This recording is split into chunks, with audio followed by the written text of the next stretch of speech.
El misterioso padre de Pablo Escobar.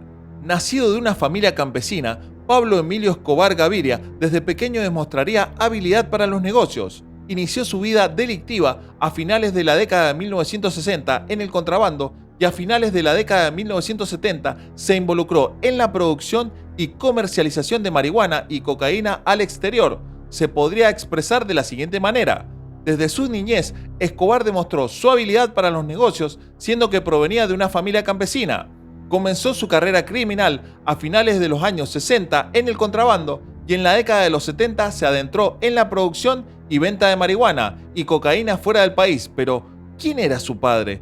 ¿Estuvo involucrado en sus negocios? Te invitamos a quedarte hasta el final del video, darle like, suscribirte y activar el botón de la campanita para recibir todas nuestras novedades. Bienvenidos a Punto de Mira. ¡Comenzamos! Pablo Emilio Escobar Gaviria adquirió renombre internacional como líder del cártel de Medellín debido a los delitos que cometió y las fascinantes anécdotas que se cuentan acerca de él. Sin embargo, se sabe muy poco sobre el origen de Pablo Escobar, especialmente acerca de su padre, Abel de Jesús Escobar Echeverri. Abel era solitario y reservado, viviendo en la tierra para sobrevivir. Un día, mientras observaba el paisaje montañoso, divisó a lo lejos a la maestra recién trasladada a Río Negro, en Antioquía. Abel se enamoró de ella. Hermilda Gaviria Berrio provenía de una familia rica de comerciantes y era una mujer ambiciosa, educada y talentosa para su época. No pasó mucho tiempo antes de que se le entregara a los brazos del humilde trabajador agrícola. Cuando Hermilda se casó, dejó de dictar clases tal como era común en aquellos tiempos. Abel, su esposo, tuvo que asumir el peso económico de la casa, pero los ingresos obtenidos por la agricultura no fueron suficientes para mantener a su familia cuando nacieron sus hijos, Roberto y Pablo Emilio. Entonces decidió buscar trabajo, solicitó ayuda al político e intelectual antioqueño Joaquín Vallejo Arbeláez. Como resultado, la familia se mudó a su finca, donde Abel trabajó como mayordomo. Pero, a pesar de todo, la situación precaria continuó. A pesar de la oposición de Abel, Hermilda decidió solicitar su reincorporación como profesora. Siempre le asignaban trabajos en colegios rurales distantes a los cuales se trasladaban con su pareja y sus 7 hijos. Así, estuvieron viviendo en varios municipios hasta que finalmente fueron trasladados a Envigado en 1961. Se establecieron en el barrio La Paz, donde el padre instaló una tienda en uno de los 3 cuartos de la casa. Sin embargo, tuvo que cerrarla unos pocos meses después debido a la falta de clientes. Como lo cuenta Juan Pablo Escobar en su libro Pablo Escobar, mi padre, Abel, intentó sin éxito buscar trabajo como pintor, granjero o jardinero. Terminó siendo el celador del barrio. Así que cuando los hijos tuvieron modo de vivir por sí mismos, se volvió al campo para nunca más regresar. Entonces, mientras su familia disfrutaba de las dichas del oro blanco, él se mantuvo alejado de las rentas ilícitas del más astuto de sus hijos. Abel intentó mantener un perfil bajo, pero la fama generada por los millones obtenidos por Pablo Escobar en el negocio de la cocaína incluso llegó a afectar su tranquilidad en el campo. Es probable que Abel no hubiera sido recordado en la historia de su país si no fuera por la conexión con Escobar. En el mes de septiembre de 1984 había ya comenzado la década oscura de la violencia sistemática de los cárteles de drogas en Colombia. Una tarde de ese mes, Abel volvía del mercado en una camioneta Toyota cuando 6 hombres armados con fusiles y ametralladoras lo interceptaron cerca de su finca, Villa Hermilda, en el municipio de La Ceja. Haciéndose pasar por agentes especiales que buscaban información sobre Pablo, lo ataron y se lo llevaron con dirección desconocida. La historia relata que en el transcurso del camino paraban cualquier vehículo que pasara para desinflar sus neumáticos y robar sus llaves, con el objetivo de evitar ser perseguidos. En un primer momento se dijo que se trataba de una venganza llevada a cabo por un grupo de derecha vinculado a la organización Tradición, Familia y Propiedad. Posteriormente se afirmó que se trataba de la DEA, que buscaba capturar al líder del grupo criminal. Sin embargo, la verdad es que Pablo, el líder del grupo que era buscado, regresó de su escondite en Nicaragua para hacerse cargo de la situación.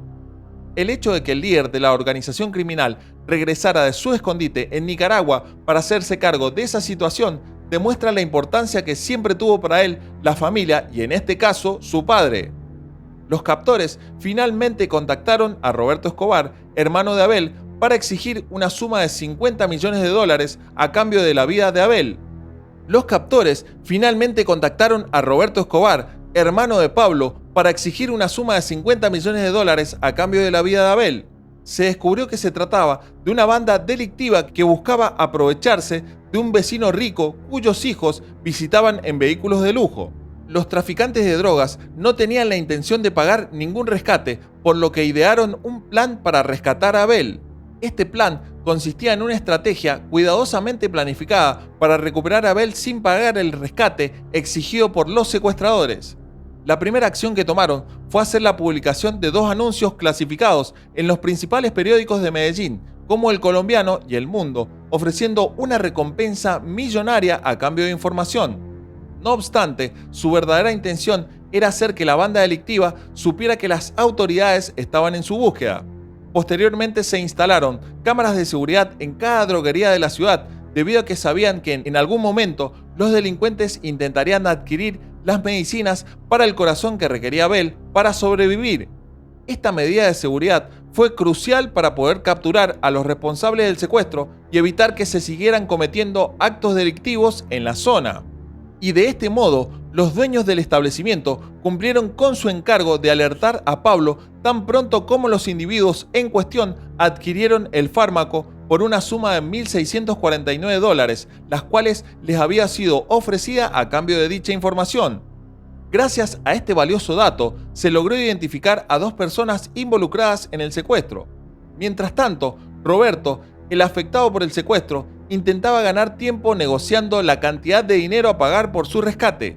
Tras largas conversaciones, se acordó un pago de $200 millones, equivalentes a $65.982. Sin embargo, la inteligencia y la previsión del equipo de rescate no se detuvo allí.